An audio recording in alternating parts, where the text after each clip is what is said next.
Ya, selamat sore anak-anak yang kasih. Selamat berjumpa kembali dengan saya, Dekan Sofyan, untuk pelajaran agama berikutnya. Gimana kemarin pelajaran agamanya? Dapat mengikuti ya? Tentang hidup di dalam biara. Nah, kita tahu hidup dalam biara itu kegiatannya seperti apa.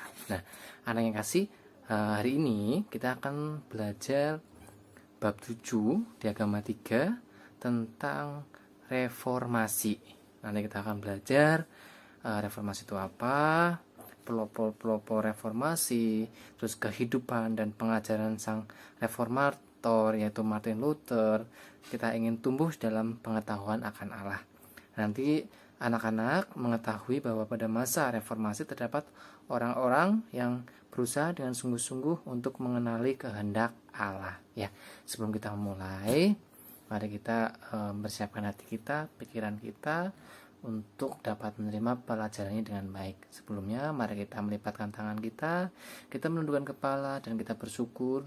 Mari kita berdoa.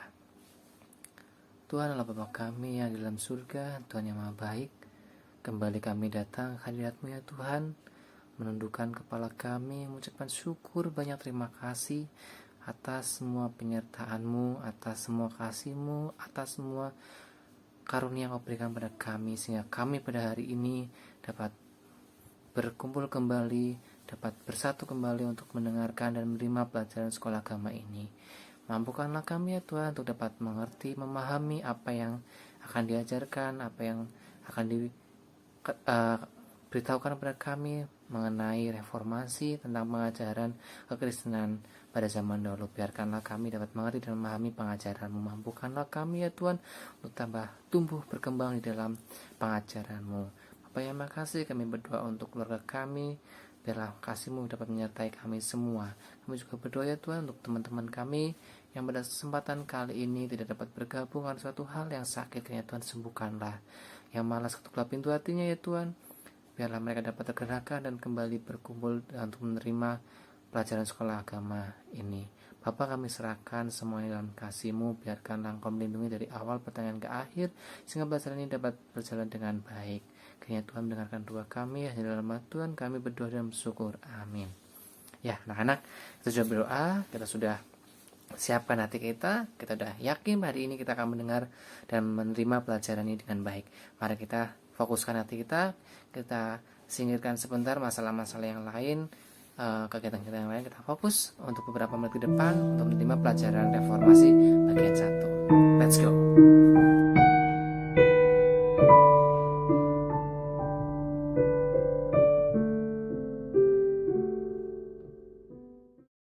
Reformasi bagian pertama. Anak yang kasih, apakah anak-anak sudah pernah mendengar kata reformasi? Apa itu reformasi? Reformasi secara umum berarti perubahan terhadap suatu sistem yang telah ada pada suatu masa. Reformasi dapat mengacu pada beberapa hal berikut, antara lain reformasi Protestan. Kata reformasi sendiri pertama-tama muncul dari gerakan pembaruan di kalangan gereja Kristen di Eropa Barat pada abad ke-16 yang dipimpin oleh Martin Luther, Ulrich Zwingli, Johannes Calvin, dan lain-lain.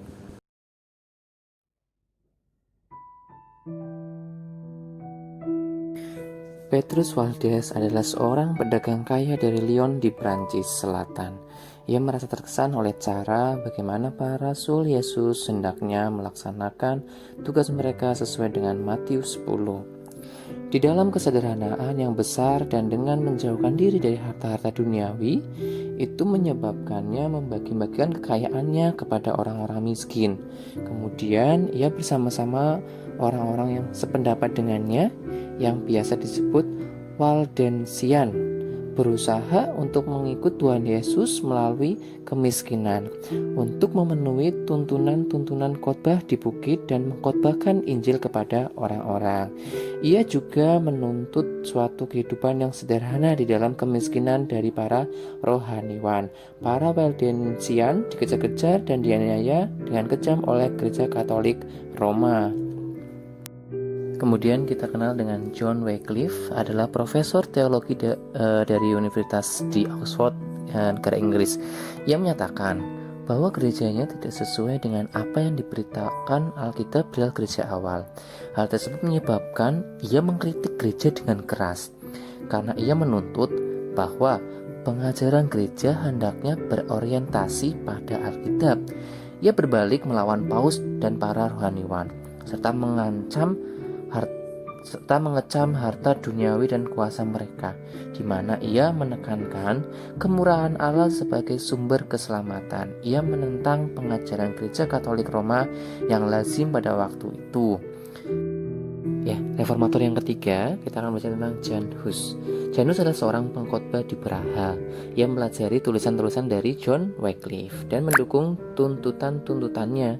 Baginya, Alkitab juga berlaku sebagai patokan pengajaran gereja. Ia mengkritik harta kekayaan gereja yang duniawi dan pengumpulan pembayaran denda dosa. Selain itu, ia juga mendukung pendapat bahwa pemberian sakramen tidak berlaku jika diberikan oleh seorang rohaniwan yang tidak patut.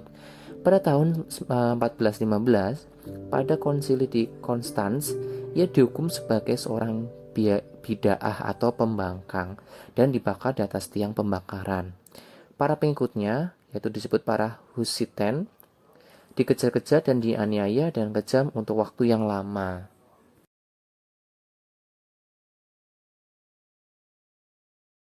Petrus Waldes untuk memenuhi tuntutan khotbah di bukit yang terdapat dalam Matius 5 ayat 1 sampai 12. Kemudian mengkhotbahkan Injil kepada orang-orang. Ia juga menuntut suatu kehidupan yang sederhana di dalam kemiskinan dari para rohaniwan. Untuk John Wycliffe berharap pengajaran gereja hendaknya berorientasi pada Alkitab, melawan Paus dan para rohaniwan, serta mengecam harta duniawi dan kuasa mereka. Kemurahan Allah sebagai sumber keselamatan. Jan Hus berharap Alkitab juga berlaku sebagai patokan pengajaran gereja. Ia mengkritik harta kekayaan gereja yang duniawi dan pengumpulan pembayaran denda dosa. Pemberian sakramen tidak berlaku jika diberikan oleh seorang rohaniwan yang tidak patut. Setelah mempelajari Alkitab secara sungguh-sungguh, Petrus Waldes, John Wycliffe, dan Jan Hus berkeyakinan bahwa banyak hal di dalam Gereja Katolik Roma yang harus diubah. Mereka menuntut antara lain: pertama, berpedoman erat pada Alkitab. Kemudian, para rohaniwan melepaskan diri dari kekayaan dan kuasa duniawi.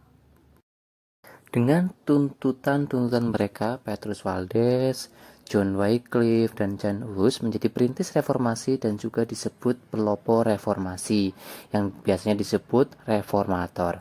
Keinginan mereka yang sama adalah agar penyalahgunaan di gereja hendaknya dilenyapkan.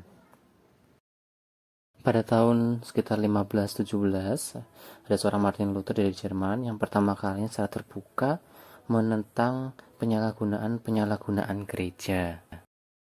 Penyalahgunaan itu antara lain para paus dan kardinal hidup di dalam kemewahan dan kekayaan atas biaya orang-orang percaya. Para rohaniwan tinggi berasal dari kaum aristokrat atau bangsawan. Nepotisme dan penimbunan kekayaan adalah pola hidup mereka. Pada para rohaniwan yang biasa terdapat kemiskinan, kesengsaraan, dan kekurangan pelatihan dan pendidikan. Semakin sedikit dituntut kesalehan yang makin sedikit berhubungan dengan Injil Kristus. Misalnya ketakutan yang sangat, keranjingan, mujizat, dan tahayul. Pengajaran Katolik Roma tentang pembayaran denda dosa menyatakan bahwa manusia dengan dosa-dosanya tidak hanya bersalah kepada Allah, melainkan juga mengakibatkan sebuah hukuman. Bahkan jika dosa tersebut telah dihapuskannya, hukumannya masih terus dijalani.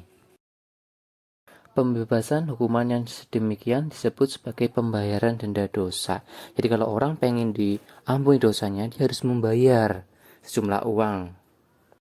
Pada akhir abad pertengahan, pembayaran denda dosa menjadi suatu perdagangan yang seringkali sangat disalahgunakan. Jika orang yang uangnya banyak, terus dengan mudah dosanya diampunkan. Tapi bagi mereka yang tidak punya uang, mereka harus bingung, harus bagaimana membayar denda itu supaya dosanya diampunkan.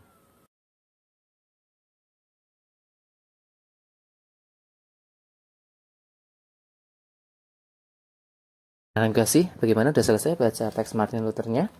Baik, jadi sejak muda, ia sudah sering mencari jawaban atas pertanyaan bagaimana ia dapat meraih kemurahan Allah. Kemudian, dia menyibukkan diri secara sungguh-sungguh dengan Alkitab untuk mendalami kehendak-kehendak Allah.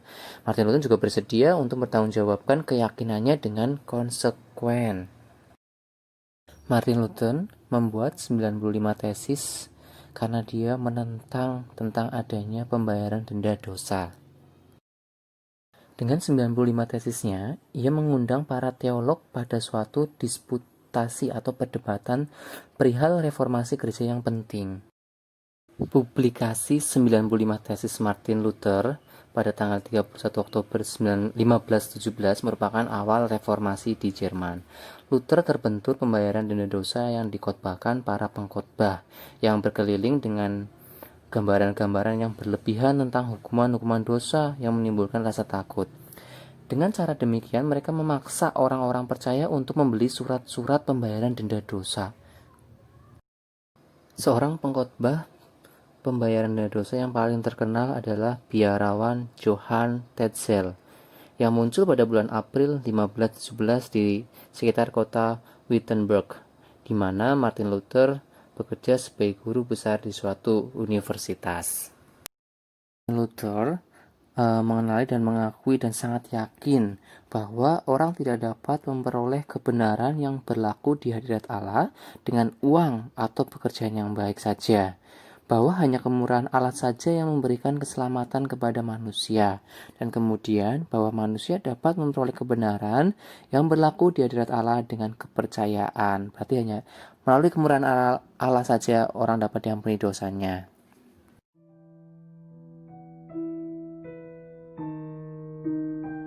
Ya, terima kasih. Tadi udah baca teks tentang Martin Luther, lahir di mana. Sekarang anak kerjakan tugas 2. Di situ ada pertanyaan-pertanyaan yang harus diisi jawabannya. Misalnya kapankah Martin Luther dilahirkan? Ya, nanti videonya di stop dulu. Anak-anak kerjakan tugas 2 dulu ya. Nanti kalau sudah selesai kita bahas bersama-sama.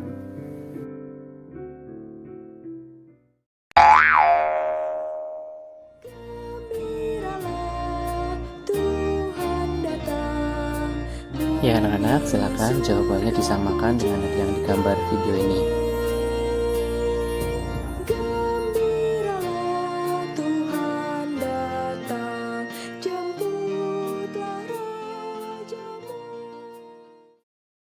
Anak yang kasih, kita tahu ya, tujuan bersama para pelopor reformasi dan Luther adalah berusaha dengan sungguh-sungguh untuk mengenali kehendak Allah. Ya, kita juga ingin bertumbuh dalam pengetahuan akan Allah. Salah satunya membaca Alkitab berguna untuk meningkatkan pengertian kita. Terus kemudian sumber pengertian yang penting adalah firman Allah. Tidaklah cukup untuk hanya mendengarkan firman saja. Kita tidak cukup hanya mendengarkan firman saja dari para pelister, tapi kita harus dengan sungguh-sungguh menyibukkan diri dengan apa yang kita dengar. Jadi jangan dengar dari telinga kanan keluar telinga kiri. Rasul kepala Fierce, Rasul sebelum Rasul John Lex Snyder mengatakan kebaktian tidak boleh berakhir setelah amin 3 kali. Artinya apa? Apakah kita tidak boleh pulang ke rumah setelah kebaktian? Bukan itu anak yang kasih. Maksudnya setelah amin 3 kali kita pulang ke rumah, apa yang telah kita dengar, apa yang telah kita terima melalui kebaktian, kita terapkan dalam kehidupan kita sehari-hari. Jangan sampai masuk telinga kanan, keluar telinga kiri. Biarlah firman itu tumbuh dalam kehidupan kita dapat tumbuh dalam pengajaran Tuhan Yesus, dan kita berpaut teguh dalam pengajaran Alkitab. Biar kita menjadi orang-orang yang menjadi terang dan garam dunia. Ya, kita tahu majalah gereja dari kantor pusat sering mengirimkan community. Itu anak-anak bisa baca tentang kabar-kabar dari gereja-gereja di sidang luar negeri, pengetahuan pengajaran tentang para rasul kepala memberikan firman. Mari kita rajin-rajinlah membaca baik di internet maupun media cetak. Ya anak-anak, ini ada beberapa tautan atau alamat website yang dapat kalian telusuri, buka untuk membaca tentang pengajaran gereja Kristen baru.